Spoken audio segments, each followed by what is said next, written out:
انس رضی اللہ عنہ نے حضرت ابن مسعود رضی اللہ عنہ سے روایت کی کہ رسول اللہ صلی اللہ علیہ وسلم نے فرمایا، جنت میں سب سے آخر میں وہ آدمی داخل ہوگا جو کبھی چلے گا، کبھی چہرے کے بل گرے گا اور کبھی آگ اسے جھلسا دے گی۔ جب وہ آگ سے نکل آئے گا تو پلٹ کر اس کو دیکھے گا اور کہے گا، بڑی برکت والی ہے وہ ذات جس نے مجھے تجھ سے نجات دے دی۔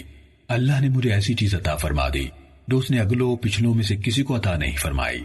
اسے بلندی پر ایک درخت دکھایا جائے گا تو وہ کہے گا، اے میرے رب، مجھے اس درخت کے قریب کر دے تاکہ میں اس کے سائے میں دھوپ سے نجات حاصل کروں اور اس کے پانی سے پیاس بجھاؤں۔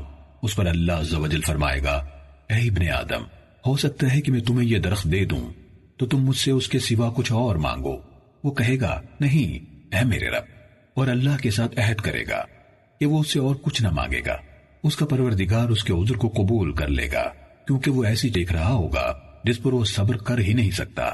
تو اللہ تعالیٰ اسے اس درخت کے قریب کر دے گا اور وہ اس کے سائے میں دھوپ سے محفوظ ہو جائے گا اور اس کا پانی پیے گا۔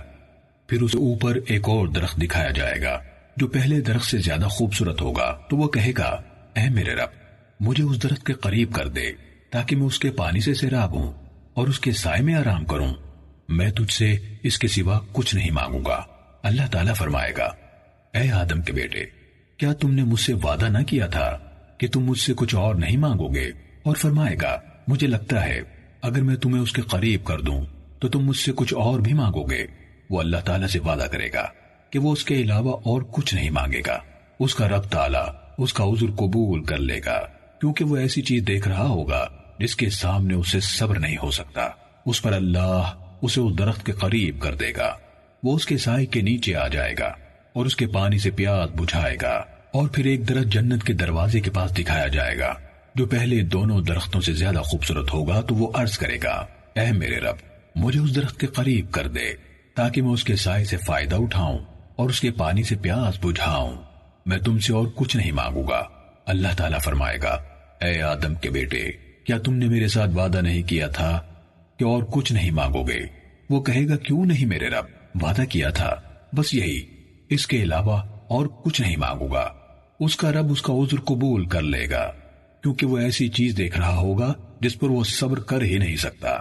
تو وہ اس شخص کو اس درخت کے قریب کر دے گا تو وہ اہل جنت کی آوازیں سنے گا۔ وہ کہے گا، اے میرے رب، مجھے اس میں داخل کر دے۔